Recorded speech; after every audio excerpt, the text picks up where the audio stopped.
Hello, friends, and welcome to the Exploring Washington State podcast. My name is Scott Cowan, and I'm the host of the show. Each episode, I have a conversation with an interesting guest who is living in or from Washington State. These are casual conversations with real and interesting people. I think you're going to like the show. So let's jump right in with today's guest. So my guest is Kate Rogers. Kate is the editor-in-chief, which is a title I just love because it I don't know why. I think like a newspaper guy or something like from the 40s with a big cigar. And you're not a guy from the 40s with a big cigar. But you're the editor-in-chief at Mountaineers Books. And first off, welcome. Thank you for sitting down. I want to, let's start this. I want to ask you an impossible question just to like, so we can climb the mountain, if you will. Okay. What's one thing you wish every reader of a Mountaineers book would know about what you guys do? What's something that they don't know that you want them to know? Oh, that's a good question. Well, first of all, thanks for having me. I would say what they should know is that the book in their hands, it takes a village to produce. And there are a lot, the author, of course, first and foremost, but every book has a lot of creative and passionate people behind it that help the author present themselves in their best possible way, that design and lay out the book, that make sure it's as error-free as possible. And then, market it, distribute it. There's a lot of people that have touched it and put their efforts and heart into it. And again, the author first and foremost, but there's a lot of people helping that along. All right. Now is the background about you. So I'm gonna ask you this big question, and I'm gonna let you decide how far back and how detailed you want to go. Okay. What's your journey to Mountaineer Books? How did you end up here? Yeah. What's your background? Yeah. English Lit major. Realized that I was better at editing friends' papers than writing my own. Got interested in book publishing sort of randomly. I ended up doing an internship at a small press in Boston when I was still in college. But then I found out about the Denver Publishing Institute. And so after college, at the time, there were a number of programs around the country, and there's still a few, and the Denver Publishing Institute still exists, but it's essentially 4 to 6 weeks of intense immersion in all facets of book publishing. And so it's, as I said, the Denver program still exists. There's one at NYU. And there's a handful of colleges that actually have, masters in publishing and programs such as that. But I did the Denver program. Okay. Where did you go to college? Northwestern University in the Chicago area. Yeah. Okay. As a child growing up, where was home? Dayton, Ohio. Dayton, Ohio. Yeah. I love the Dayton, Ohio airport. I flew in there. Oh, so I have a weird little story about the Dayton, Ohio airport. When my kids were young, their mom and I got divorced and they moved to Cincinnati. And Cincinnati was like the most expensive airport in the world to fly into. It really was. It was the second most expensive airport in the United States for some reason. And so, as you know way better than I do, Dayton is not too far from Cincinnati. Right. So I would fly in anywhere I could other than Cincinnati to go out and see them. And one time I flew from Seattle to Detroit, hopped on a commuter jet. Mm-hmm. I was the only passenger in the plane. Which I don't think would happen these days, right? I don't think so. And I just remember going, can I sit anywhere I want? And they go, no, we have to balance the load. You have to sit here. I'm like, are you kidding me? I'm like, this is my own private jet. I should be able to get around. But I like the Dayton airport because it was small. It looked old in a good way. Like it was, Yeah. it was just kind of a fun airport to fly in and out of. And it was easy. So I you haven't grew up been in there in a long time. No, I haven't. It's been a long time. My kids are in their 30s. So you grew up in Dayton, in college, into the Chicago area, and post grad, if you will, at Denver. Yeah. After you did that, what? As I interrupted Well, then you, I worked at a Walden Books, which you probably remember, but not everyone does. Hey, I'm right there with you. I know. In a mall up in Boulder, and then did a little traveling and just sort of, taking a break from, I went right from school into the publishing program and then the bookstore. Traveled a little bit, ended up in Seattle, and started out in an independent bookstore, Beck's bookstore in downtown Seattle in Rainier Square. Okay. No longer there. I don't remember and then got a part-time job at Sasquatch Books, another local publisher at the time. And it just kind of grew from there. I was with Sasquatch in 2 different stints over about 11 years. And then I had my own book editing and packaging business, and Mountaineers Books was a client. And then asked me to come on board, and that was almost 20 years ago. Okay. Well, first off, as I question you for wanting to be an entrepreneur in the book space, because it just seems like such a worthy cause.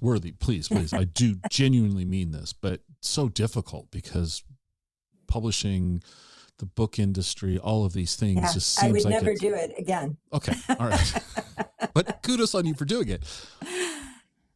And you say it takes a village, and that you're the editor in chief, which makes me think that you're kind of, or some people are accountable to you. I mean, you're people, in chief. You're in charge. Well, there's a publisher too. Okay. But what I'd like to know, because from the outside looking in, this is very fascinating to me. I'd just like you to think about a random day of the week. Okay. Yeah. What's a random day of the week look like for you? Well, I oversee all of the editorial design and production. And it starts with acquiring and developing the books that we produce, that we publish. So, and because we're small, everyone here wears more than one hat, typically. At a large Big 5 publisher, like Penguin Random House or Simon & Schuster, there's, a whole separate department, for instance, who does all the contracts for every book. But I do all the contracts here. So I oversee the acquisitions and development of all the books that we publish. I negotiate the contracts with the authors. So in any given day, I might be looking at a proposal or communicating with a writer about an idea I have that I want them to maybe work on, or negotiating a contract with an agent, or talking to one of our project editors about, maybe a problem they came up with in a manuscript, or reviewing the budget for a book, or looking at cover designs, or discussing final titles for an upcoming season with the sales and marketing,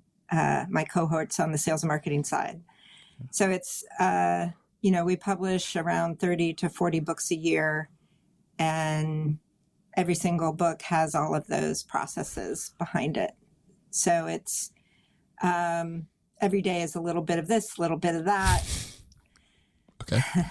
Now you've mentioned a couple of times that Mountaineers Books is a small publisher, but you just, to me, you just said, you publish 30 to 40 books. You if we were to average it out, you're publishing a book every week and a half. I mean, we are an independent nonprofit publisher, and that scope, anywhere between 20 and 50 books a year, is still considered small in the industry. Okay. Other independent presses, and they become fewer and farther between as the industry, sort of collapses a little bit, or there's a lot of mergers, and they can, and once you get under 20 books a year, then you become a very small press. Okay. And then, once you're at 100 or more, you're sort of mid-sized. So we're not big enough to be mid-sized, but we're not tiny. Okay. Yeah. So so 30 to 40 books a year. I've got your fall winter 25 catalog here. Yeah. For those of you that are listening, because everyone's listening, you can't see this, but it's a very lovely, very nicely done catalog. And there's a lot more than 30 and 40 books in here. So currently, when we're recording this in October, the end of October of 2025, approximately, do you know how many books are currently in production? In our warehouse here on Harbor Island in Seattle, we have roughly 650 individual titles. Okay. So that's what we call our backlist, books that were published in the previous year. Okay. And the books that are coming out now this fall are what we call front list, new titles. All right. But yeah, so at any given time, we usually have somewhere between 650 and 700 books in print. That seems like a lot to me. That's basically 20 years. Once again, I'm just averaging it out, right? So books going back 20 years. I mean, Mountaineers Books is just over 65 years old. Okay. So, if you were going to look at the backlist of one of the big five publishers, it would be in the tens of thousands of titles. Okay. So, putting you on the spot now, you got 600 and some books. Off the top of your head, do you know what the longest running book is in your catalog? Oh, yeah, that's easy. Oh, okay. Mountaineering the Freedom of the Hills. Mountaineering the Freedom of the Hills. Which is a big guidebook that was the founding title of the press. Okay. So it was Mountaineers members of the other side of the organization, the Western Washington volunteer-based, courses and programs. It was members of that organization that gathered their notes, climbing notes, into a book called Mountaineering the Freedom of the Hills. Okay. And that was the book that became the starting point, basically, for the publishing side. And the 10th edition of that book came out last fall, a year ago. 10th edition of that book. Okay. Yeah. Another statistical question. Yes. Is there a title that's kind of like the best-selling book that you've in your catalog? Yeah. Well, that certainly would be one of them. That's approaching, over its 10 editions, it's approaching 1 million copies. Wow. Sold, and it's been translated into 12 languages, and is considered sort of the Bible of the climbing world.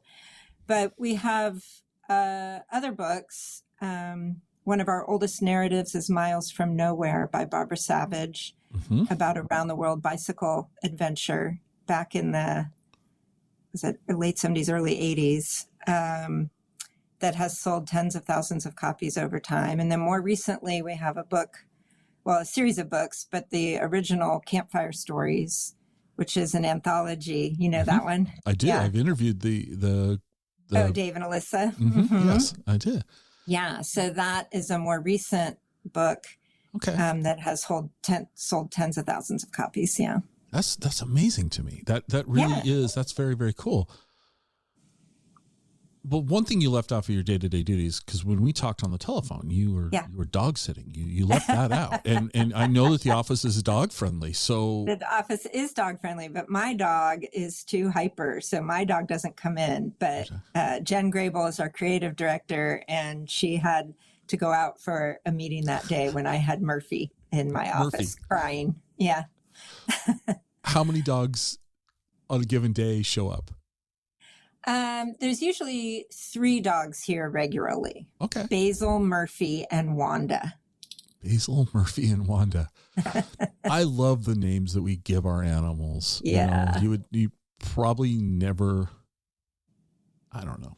Would you name your, I mean, Basil, probably not. Cause I'm thinking the herb, but my dog's name is Bosley. I mean, unless I wanted my child to grow up in the, being a servant as a butler, maybe. I would, Right. Anyway, Right. But Well, my dog's name is Kevin. So Kevin. All right. Yeah. Well, but see, that's such a human name. And what I mean by that is that's so funny to me, Kevin. I'm trying to think. Anyway, I digress because it's just, I love the fact that you guys have a dog friendly office though. I think that's I do too. Absolutely. If I was looking for work, that would be a criteria that I would go. If I have to go into the office, if in this new day and age of, remote, if I had to be in an office, is it dog friendly, pet friendly? Yes. Great. I'd like that idea. Okay. So you wear all these hats. When you were at the Denver Institute, did you think you'd be wearing all these hats? No. I felt that I wanted to be on the editorial side of publishing, but when you choose to go elsewhere than New York, you kind of get your foot in the door however you can. So I actually started out on the sales and marketing side, but ultimately that's worked out for me because with the sales and marketing background, it makes, as an acquisitions editor, it makes you stronger at acquiring and developing projects because you have a better understanding of the end game. I hope what I'm about to ask you can agree to do, because for me personally, I'm very curious about this. So here's the pitch. I would like you to walk me through the process of, I'm going to say this.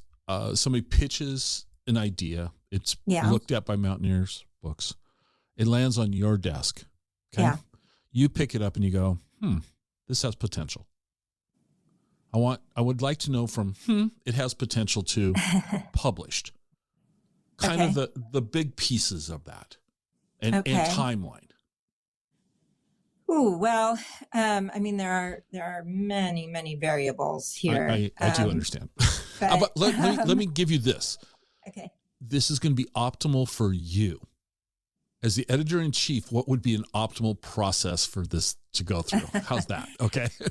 Okay. Well, the optimal is that this theoretical proposal book project meets our mission, our nonprofit mission, in a compelling way, and then also has the potential to do well in our different sales channels, which is traditional bookstore, the outdoor space, outdoor stores, parks and public lands channels. National parks and public lands are a big area for us.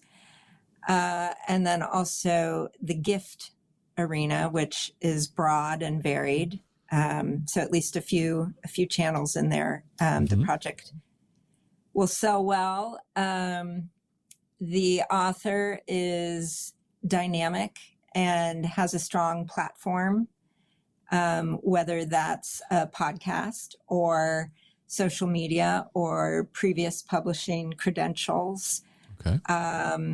They are somebody who draws fans and readers and knows how to promote and maybe has strong media connections. And then they're a good writer. You just almost added that at the end and a good writer.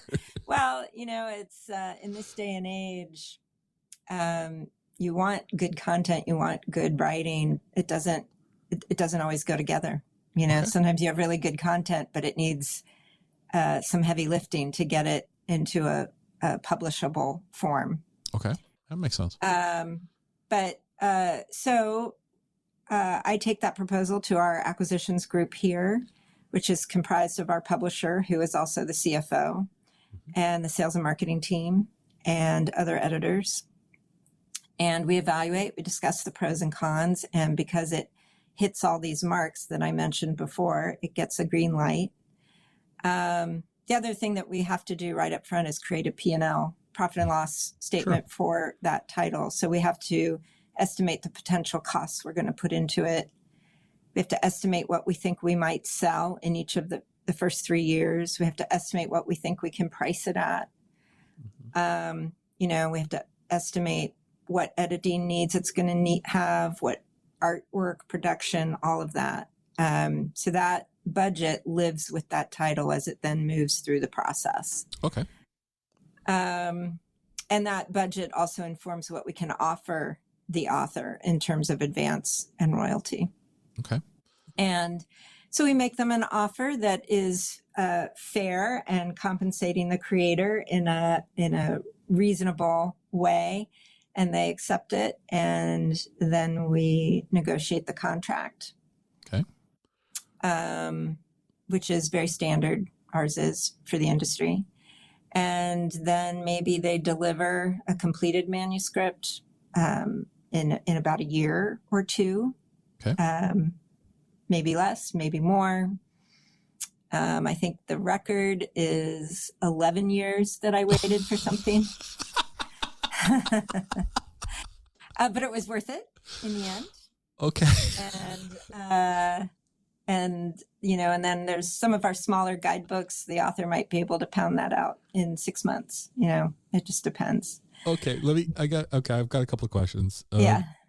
Obviously we're going to have to talk about the 11-year thing in a second, but one thing. So what's the timeline there between I'll say you becoming aware of this potential, sitting down within Mountaineers,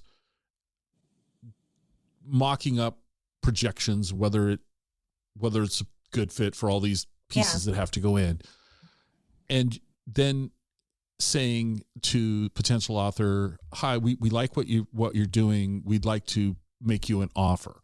Yeah. So from that, how fast does your organization work, I guess is what I'm trying to say.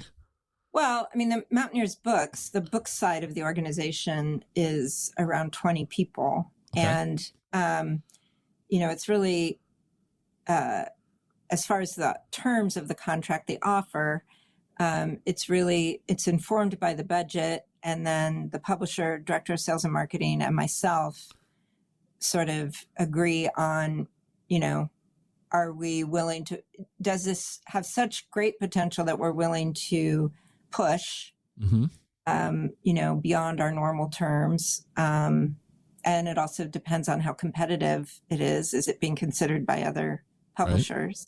Right. Okay. But that piece happens fairly quickly. Okay.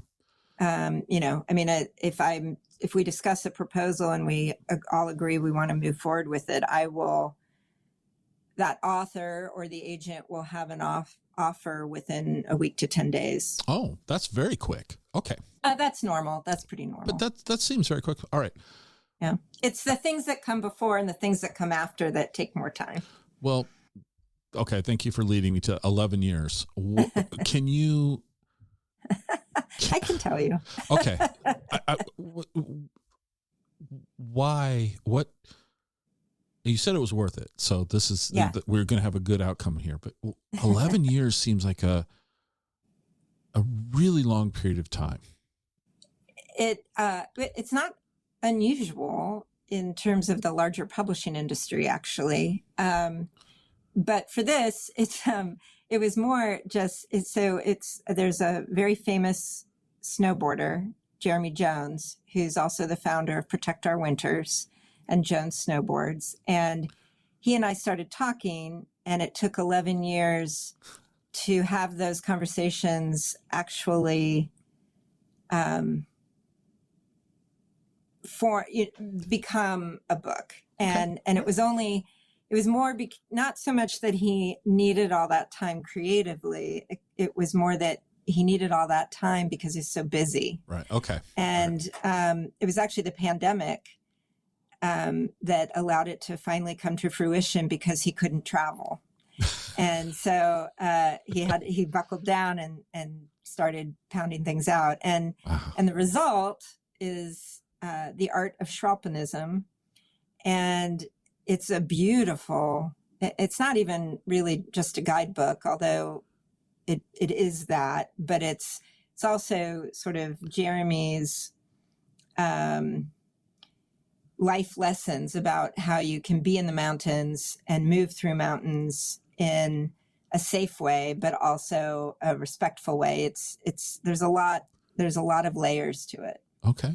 All right. Yeah. So it's and that's why it was worth it. All right. So you've given me kind of the long version, 11. Yeah. You've given me the shortest version. What's is there an average that you expect? Yeah. I mean, most authors need 1 to 3 years, I would say. Okay. So after that period of time, yeah, they hand you a manuscript. Mm-hmm. Okay. I'm going to assume this is a reasonably well-written manuscript, not one that needs a lot of heavy lifting. Okay. Yeah. How long is it in editorial and design and all of that? What's once we have a manuscript in hand, ready to go, the process, regardless of what levels of editing it needs, the shortest period is 9 months, but our schedules typically build out roughly 18 months. Okay. So we got for that, and that's for various types of editing. It does depend whether it needs a development editing first, then a copy edit. Mm-hmm. But that's also then for the design process, the layout and paging process, and there's lots of cross checks and, back and forth. And then printing, if it's printing overseas, you have to allow 3 to 4 months for that.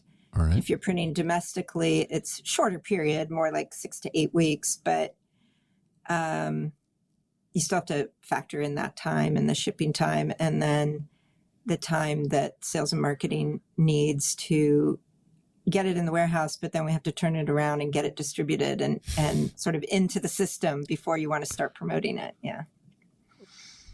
You have domestic printing, you have foreign printing. Is there Mm-hmm. is there kind of a rule of thumb what a book? I have a hunch what you might say, but I'm probably wrong. But why? Not necessarily. Well, I'll tell you what my hunch is. Okay. Is I'm thinking that maybe more, I'm going to say coffee table like books, like the woodpecker book that is okay. Visually, it's stunning.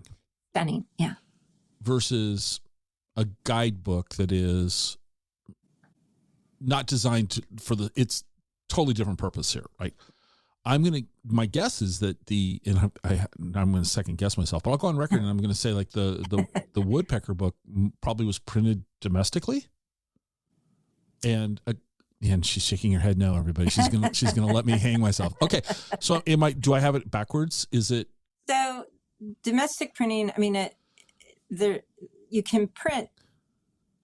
Most domestic printing is either black and white, okay, or sort of lower quality color. Okay. Most high quality color printing is overseas, whether that's in Asia or, there's a lot of really high quality art printing in Europe. Mm-hmm. There's printing all over, and there's some really excellent printers in Canada who do actually some really beautiful high quality color work. But it comes down to cost, Right. and also materials. With domestic printers, it can be hard to source 100% recycled materials or FSC materials.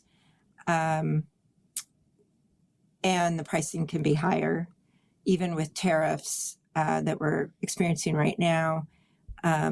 Printing overseas tends to be significantly less expensive. What are even if you're using 100% FSC what is materials? FSC? Forest certified, forest stewardship certified. It's an international recognition. Okay. But and soy ink, vegetable inks. Those kinds of green materials are important to us. We do like to print domestically. It's obviously a smaller carbon footprint in terms of shipping and freight. But it's especially for smaller presses, it's hard to get reasonable costs and get the quality materials that you want. And the printing industry domestically has shrunk quite a bit in the last 10 years.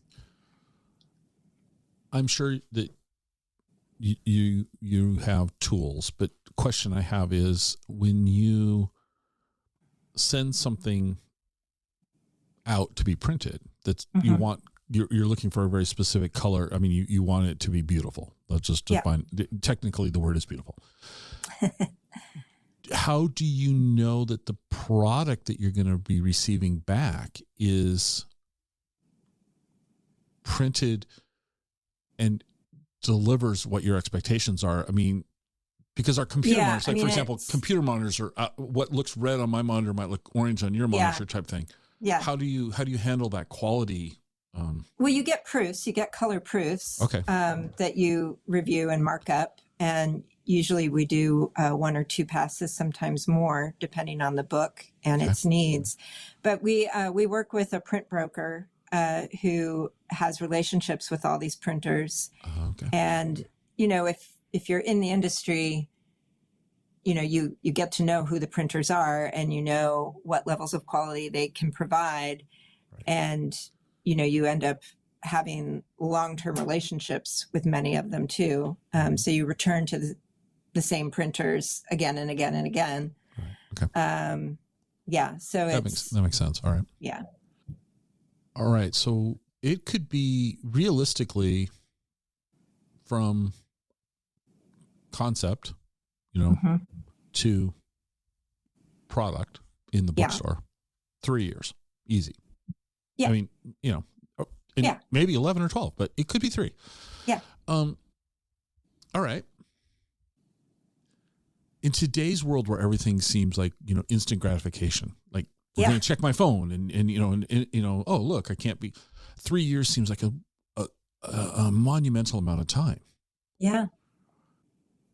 You're working on, it's just like, so at any given moment, somewhere in your pipeline, you've got between 90 and 120 projects in some stage of development. Yeah, right? potentially. Okay. Yeah. I mean, you're releasing 30 or 40 in 2026, let's say, right? I mean, I'm looking right now, I have books signed already that will be coming out in fall 28, spring 29. Wow. Okay. And that's what we're signing now. One of my colleague, Emily, she and I, the books that we're signing now are for 28 and beyond. Wow. How, this has nothing to do with your, well, it does have something to do with your job, but how do you keep the author engaged? Well, I mean, no, that's a good question. It can be hard for authors sometimes. They have a book, they have a manuscript all complete, and they want to publish it right away. Yeah. And, if someone brought me a project today and said, well, I want to publish it next year. And, I said, well, we can't, First of all, there's not time for all the processes, but also my lists are full. I don't have space for you. I mean, it's essentially what it is, right? Wow. And so it's that is a challenge. And, and I think it's why, not the sole reason, but it's certainly one reason why some people choose to self-publish. And I totally get that. And the ability to self-publish is, easier now, and you can get higher quality and you can do more than you used to be able to. So it's a truly viable option for writers these days. Going back to when I was much younger than I am now. Yeah. The idea of if you said, oh, I'm self-published, that was code for it's horrible. Right. But that's no longer true. I think, and you can see that because there's lots of self-published authors who then get picked up by, some of the bigger houses. Yeah. But even just the technology of delivering a book and what we call a book, whether that be an EPUB of some sort. Yeah. we still call those books, and they're, Sure. I don't think they are, but that's neither here nor there. They are. Well, but yeah, okay, they are.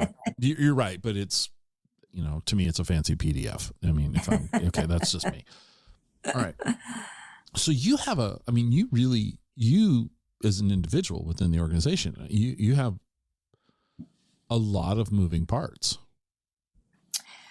There are a lot of moving parts, yes. Which sounds awesome to me versus saying you just did one thing every 5 days a week. That, would be very, very monotonous. Yeah. I mean, like any job, there's good days and bad days and pros and cons. Right. In all your years of doing this, without naming names, you can name names if you want to. I'm not expecting you to. Do you got any funny, interesting, quirky, you'll never believe this happened type of stories dealing with authors? Oh, yes. Yeah, definitely would not name names. Okay. Yeah, I'm not trying to get you to name names. I'm just... No, already be in trouble for calling out Jeremy probably. But I did have, this is a long time ago, and I was not here at Mountaineers, but I had a guidebook that the manuscript was due. It was a dining guide, a restaurant guide. And the author had assured me multiple times that things were on track. And then on the due date, nope, just don't have it. Nothing, no, nothing. Oh. And so, yeah, oh gosh, I can't remember now. We ended up just kind of the staff sort of crowdsourcing the information and making it ourselves. Okay. But yeah, so, I deal with delays all the time, either on the author's part or on our part. And Sure. As long as I know in advance, it's easy, and I'm used to it. But when you don't tell me and it's a surprise, that's the hard part. Yeah. I always ask my kids, if you're going to get in trouble, just tell me. Don't blindside me. Right. My son, I'll share the story because I've made fun of it before. He was in middle school and he moved in with me and moved back. I was living in Tacoma at that time.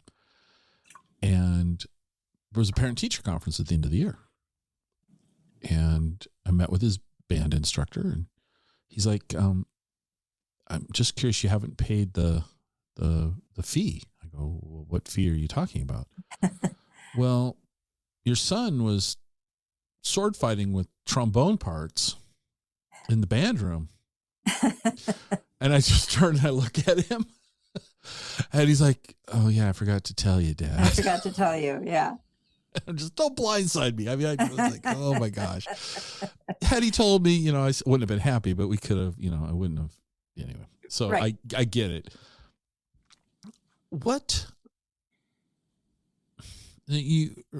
earlier on, you mentioned the potential distribution channels. Okay. Yeah. Sales channels. Yeah. Yeah. Sales channels. Where's Mountaineer Books thriving right now?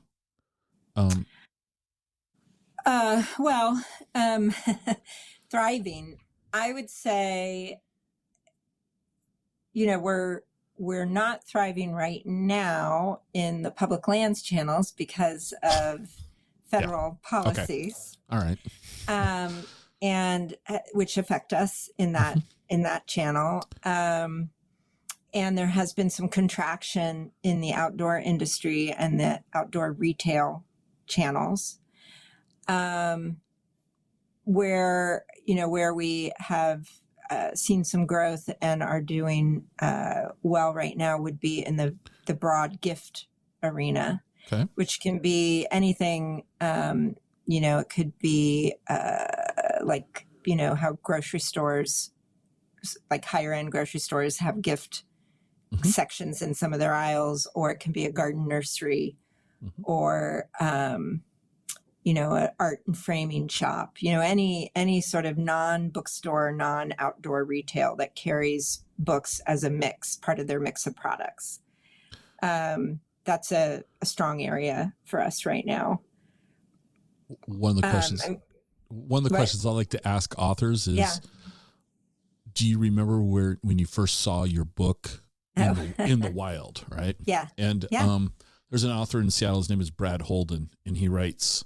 Are you familiar with? Maybe you are. It sounds familiar. Yeah, he writes. He's written several books on kind of Seattle history and prohibition and all of this. Oh, okay. And so I'm talking to him, and I said, "So Brad, let's go back. Where did you? What was it like when you saw your book? Because to me, this would be exciting. That's my book. Yeah. It's like it's mine." He goes, "Yeah." He goes, "The first time I saw my book, I was in Bartell Drugs." And I just was like, well, first off, Bartell's is no more, right? Right. But Bartell's back in the day used to have an acceptable level for a drugstore, an amazing book. No, they had carried a nice mix of regional titles. Right. Yeah. And he saw his book for the first time in the wild at a Bartell's Books. Yeah. So I gotta, so you're saying Mountaineers in non-traditional places is good. When I think of Mountaineers, because I only think about Washington State, I'm very just myopic in that.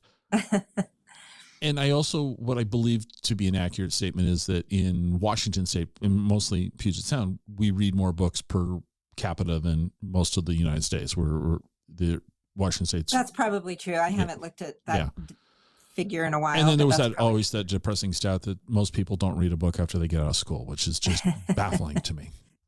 Okay. But so I don't ever really look at your titles outside of Washington. Okay. But as I'm thumbing through this today, I realize that I'm missing out on a lot. Yes. A lot. And so I'm going to break my own rule and ask where, because I just think of Mountaineers, the organization just in general is a Washington thing. And I'm wrong. Where else? Well, you're partly right. Well, but it. Yeah. Okay. Where else are Mountaineer books popular in the United States? Yeah. I mean, our books are available anywhere. Yeah. And beyond the Pacific Northwest, our two other most popular regions are probably the Rockies and New England. Okay. But we also, really the entire West Coast, not just the Northwest, but California as well. Okay. We do a lot in Alaska. We have books for all parts of the country, but those regions are where we have the most content, and where a lot of our authors are based. And so, more recently we have added more authors who are based in the Southeast, and that's exciting for us. Okay. To have a little bit more going on in that part of the country. So, yeah. And you mentioned you mentioned you're a smaller press and you're a nonprofit press. Okay. So my book is done. It's been 3 years. It's back from the printer. It's in the warehouse in Seattle. Yep. Now we want to get it to stores. What's that process like? How do you determine, if I was an author or, an author, do we get an input to say, hey, I want you to try to put it here? Or do you say, based on our experience, this title will do well in these channels? Well, the person who decides where it goes it's the buyers in all of these channels. All we can do is put our books in front of them. Right. We can't really force them to purchase anything. Come on. You can tell them. Okay. So we have an in-house sales team of 3. Okay. And Daryl is our director of sales and marketing, and he deals with the big national accounts like Amazon, Barnes and Noble, REI.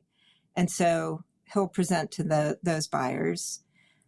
He also oversees, we have commissioned sales reps who serve the book trade, the outdoor trade, and then gift representatives.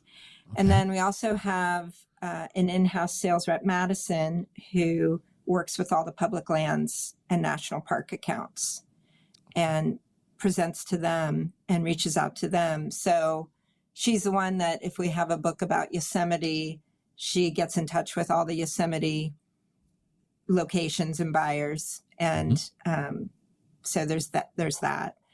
And then Allison is our customer service manager who deals with all different accounts. And so, we are certainly highlighting books to each of these different channels and buyers that we think will do best for them. And they have sales histories of similar titles or track records with our other books, or we have personal relationships with the different buyers. But that sales team, is the one that's having the contact with them. There's also all the various wholesalers and distributors around the country that carry our books. Okay. So, and then it's up to the publicists and our marketing manager to try and get the word out. And we do a lot of events. We love doing author events and utilizing our authors as much as we possibly can and as they're willing to do. Right. And, because word of mouth, it doesn't matter if you read print books or ebooks or listen to audiobooks. The number one way that people decide on what to read is usually a personal recommendation, word of mouth recommendation. Book media is tough these days. The media landscape is really limited and fractured, and it's hard to get book coverage. So, our team is very scrappy and does a lot of other types of outreach. And like I said, many events, book festivals, and gradually, books get into our catalog. The catalog you have mails out to a retail list of, I forget how many, but across the country. Okay. And our reps, our sales reps, our commissioned reps are across the country. Okay. And yeah. Well, with what you just described, you just said something that is glaringly obvious, and I just didn't connect the dots. Is that just because this book is back, it's in stock, doesn't mean that Barnes and Noble we'll just say Barnes or Amazon. Well, Amazon will probably buy it any time of the year, but their book buyers are probably buying for seasons. They're buying for seasons, for regions. I mean, all retailers, book publishers are part of the retail environment, Sure. and live and breathe, live and die based on the ups and downs in the retail world, and books are basically no different than any other type of product in that sense. Obviously, I think books have more value and meaning than, a piece of clothing or whatever plastic gizmo you might be purchasing. But so a Barnes and Noble may not choose to stock something, but a customer can walk into the store and order it. And then they can get it within 24 to 48 hours, either directly from us or from one of the wholesalers across the country. Wow. Okay. Yeah. So you're in the retail space. Okay. If we go back out to an annual, we're looking at the calendar now by month. Is your role fairly consistent, or do you have is September a really busy month, or do you have peaks in? Well, for the sales and marketing team, September, October, and the first half of November are crazy busy in the lead up to the holidays. And our distribution center team down in the warehouse, they're cooking, But they are. From now until the end of the year, they'll be nonstop, and then, and then there's a cycle in the spring where the sales and marketing team are gearing up, especially with all our outdoor books for this summer season. On the editorial and production side, it's more consistent. There's less up and down. We're just kind of always moving through. Okay. Yeah. there's just a lot of moving parts here that you know, as a reader, you don't, at least I've never really contemplated. Right. Well, that goes back when you asked me at the beginning, what is the one thing I wanted people to know when they're holding a book in their hand? And we were talking about Mountaineers books titles, but really it's true for any book you hold in your hand. Right. These are the impossible questions that I love to ask guests. Okay. And I'm going to preface this by what I'm going to ask you. I want your opinion, your personal opinion, not company opinion. Okay. What titles that aren't released yet are you excited for, that you as a reader are like, ooh, this is exciting. I'm thinking this is cool. Not released yet. Not released or just released. I mean, something new. What's exciting to you right now on the? Well, from the fall list, the catalog you have in your hand, they're all great. You mentioned Woodpecker, A Year in the Lives of North American Woodpeckers by Paul Bannock, the photographer Paul Bannock. It's the 5th book I've done with Paul. Okay. And so that's special to me. And I think it's the best of our collaboration. And as you've seen, his photographs are astonishing. They are. Yeah. And then also, I like this fall list because there's 2 other authors that I've had a long collaboration with besides Paul. And the next one is Molly Hashimoto and her Wildflowers of the West. She's a beautiful artist, watercolor artist and woodblocks, among other media. And it's the end of a trilogy. She did Birds of the West, Trees of the West, and now Wildflowers of the West. And they are beautiful art and a combination of art and natural history. Yeah, there's trees. The other 2 are somewhere around here. Really a beautiful combination of personal experience, natural history, and art. And in a similar vein, Jeremy Collins, a different Jeremy, his book, Eventually a Sequoia, Stories of Art, Adventure, and the Wisdom of Giants, is it's our second book collaboration of his own authored book, but he and I have worked on other calendars and other books that he's illustrated together. And his book is essentially a graphic memoir of his artistic work and advocacy on behalf of different largely environmental issues around the world. But it's a really compelling and immersive approach to telling those stories. So those are all super exciting. And then this coming spring, we have 2 memoirs by 2 really well-known thru hikers. Okay. One is Heather Anderson, who is renowned for being the first woman to complete the Triple Crown of hiking in a single calendar year. And that's hiking the Pacific Crest Trail, the Continental Divide Trail, and the Appalachian Trail, all within a consecutive 12-month period.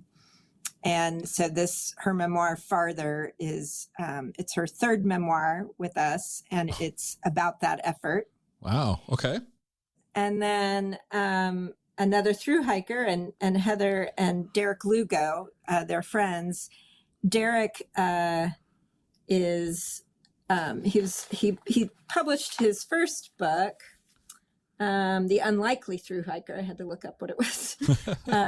He hiked the AT with the Appalachian Trail with no experience, and he's he's Black and had this amazing experience, and then shared it in his first book, and it just really caught people. It's extremely inspirational, and he's since hiked the Continental Divide Trail, and so we're publishing his book called A Fabulous Thru Hiker, and his trail name is Mr. Fabulous. Mr. Fabulous. And he has that name because he's so full of joy and positivity, and I mean, he just lights up a room, and I think his book is going to have that same effect.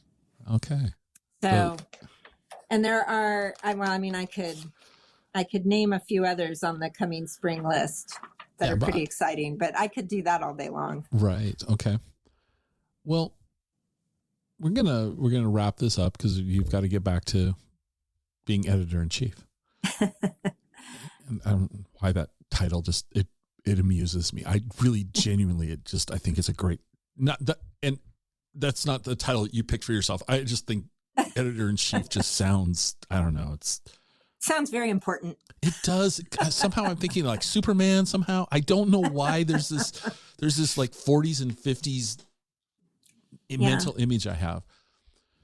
But let's completely change gears. Okay. When you're not editor in chief, what do you like to do? Well, probably not surprising. I like to read. Really? for pleasure. What do you like? What do you read for pleasure? For pleasure, I read a lot of fiction. Okay. And I do read a lot of nonfiction too. And the intersection with the books we publish here is probably sort of nature, ecology, a little bit of outdoor travel adventure. Okay. But I do read a lot of fiction as well. And I love to cook and garden and those kinds of activities.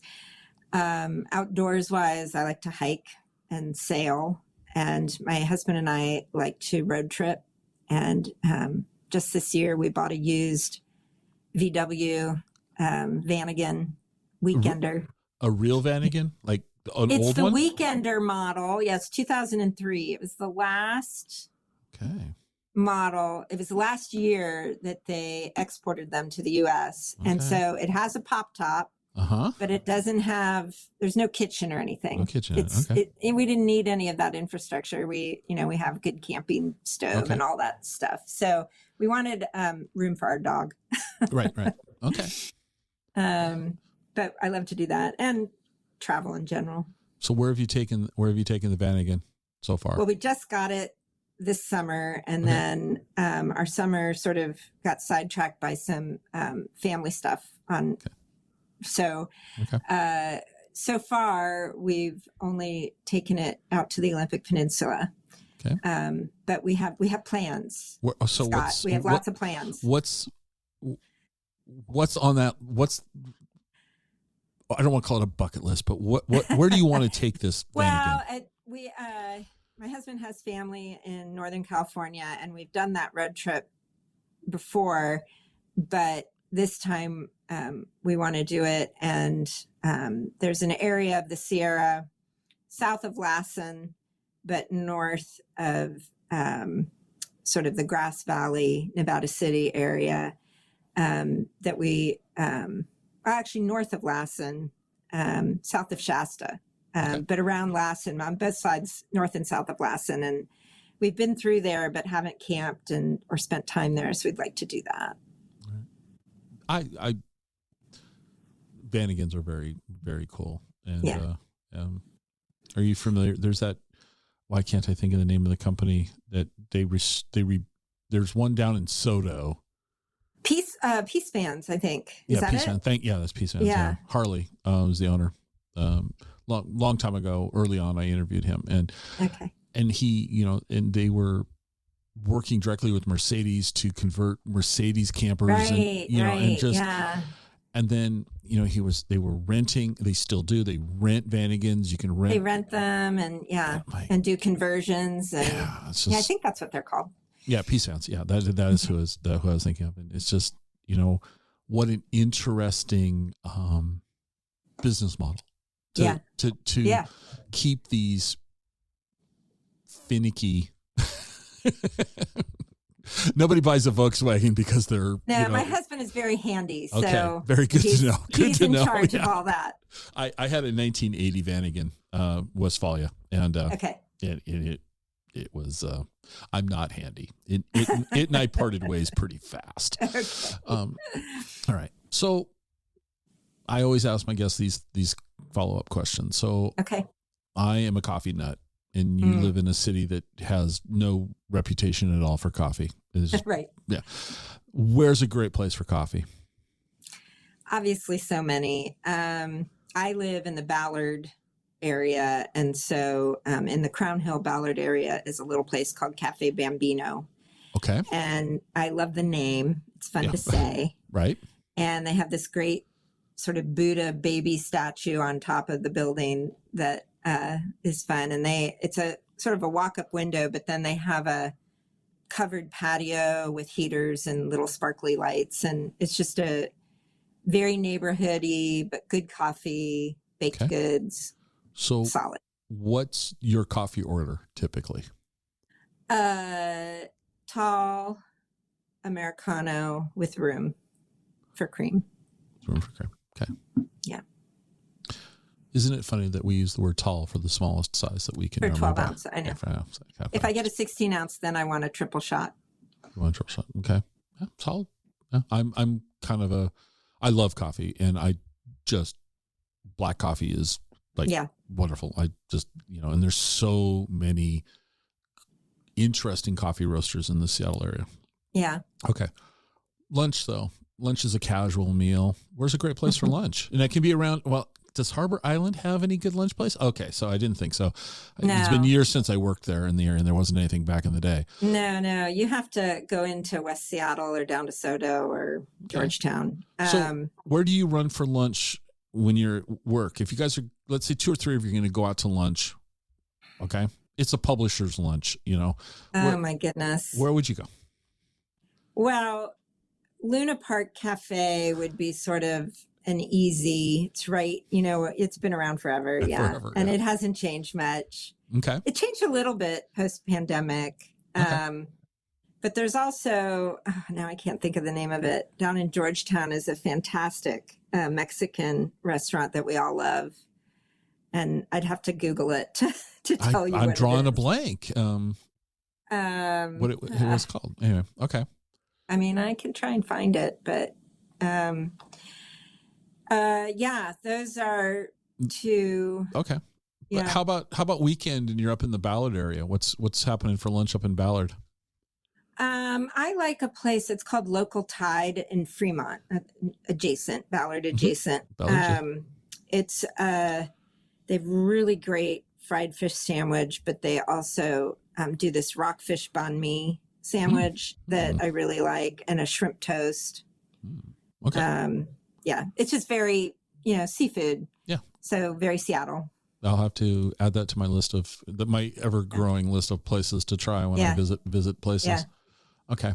I have one last question for you, but before I ask the final question. Yeah. What didn't we cover that we should have?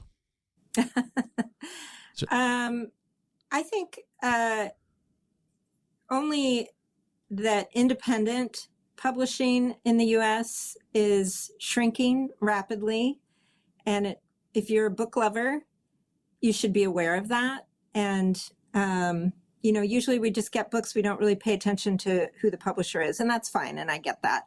Mm-hmm. But the only way to retain diverse and compelling and independent and interesting stories and topics is to celebrate and elevate independent media of any kind. But I'm here to talk about books, and we are a nonprofit.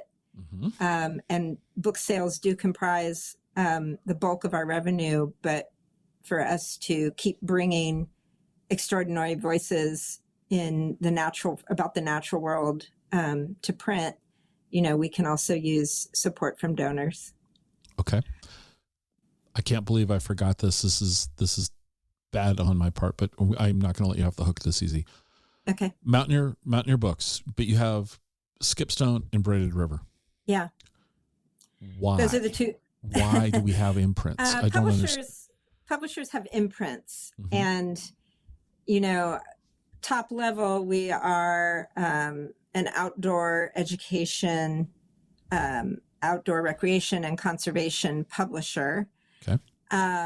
But we have two imprints. Braided River represents larger format, photography driven books that are completely funded by outside sources and are typically tied to some environmental conservation advocacy. And that might be something immediate or I guess immediate, but yeah, like pending legislation. Like for right now, we have a book called Big River about the Columbia River, and it's tied to the fact that they're renegotiating the treaty rights between Canada, the U.S., the tribes for that waterway. So, there are books that grassroots groups can often use in advocacy. Okay. And then Skipstone, if you're out on the trail, you have a certain ethic, you do certain things, but what about when you come home? How do the aspects of your outdoor life translate to your home life? And also, how can we celebrate the outdoors and have it not be, I did this climb or I did this hike or I hiked the PCT. It's equally valid to go to your city park and look for birds, to immerse yourself in nature in a lot of different ways, and to look at nature, wilderness, the outdoors through myriad lenses. And so Skipstone is more about that. And I wish I would have asked that earlier in the conversation. That's okay. I'm glad I caught myself. All right. You agreed to play along. Final question. You promised me you'd answer. Okay. It's a very straightforward, simple question. We'll see how easy it is for you to answer. Okay. Cake or pie, and why? Neither. Ooh. Really? Yeah. Really? Well, first of all, I like salt more than sweet, but no, dark chocolate, piece of dark chocolate. Okay. I've asked this question 200 times plus. Yeah. I think you're the only person to say neither. It doesn't mean that somebody. No. This is interesting to me. It's not, there's no wrong answer here. Okay. I mean, if it was a dense, flourless chocolate cake with no frosting, then yeah, cake. But okay. So I'm going to have to put you in the camp cake. Because you can put me in camp cake. You're in camp cake. Because you just described the cake. Dense, flourless, no frosting. That's fine. There is no wrong answer. For me, it's just the amusement of watching the person typically squirm as they decide to pick this. Some people are like, it's impossible. Other people are adamant, kind of like you were, that you're salt, not sweet. And so that was interesting. But I don't think anybody's ever tried to say neither. So kudos to you for being original. Thank you. I really appreciate you sitting down with me. I really appreciate the opportunity that I've had in the past to interview authors that are published by Mountaineer Books. Yeah. Your staff has been amazing to work with, so kudos to them. They put up with me, so I'm sorry.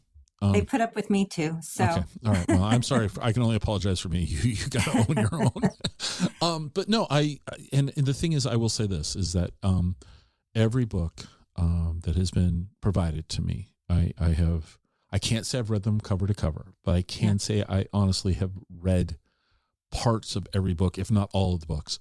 Yeah. And I'm always, even if it's not a topic that's something I would go to the bookstore and pick off the shelf. Right. And I will say, unilaterally, every book has been interesting and in some way delightful to hold and review. I really like what you guys are doing. And so I hope that the future is vibrant for your organization, because I think we need this, and so Thank you. Thank you for saying that. Thank you for having me, and thank you for having our authors and being so supportive of their work, because that's important. Yeah, and I've had some interesting conversations with some of your authors. I mean, you've got some characters that are writing content, and they've been lovely. I mean, they really have. And so anyway, well, thank you again for your time. I really appreciate it. Thank you. Okay. Hope you enjoyed the show. You can reach me on Twitter at ExploreWaState. I'd love to hear your comments. You can also visit our website at explorewashingtonstate.com. If you know anyone who would like the show, it'd be amazing if you'd share the show with them. This is the biggest way that we grow this show. Good old word of mouth. Glad you were here with me today, and I hope to have you listening to the next episode. See you then.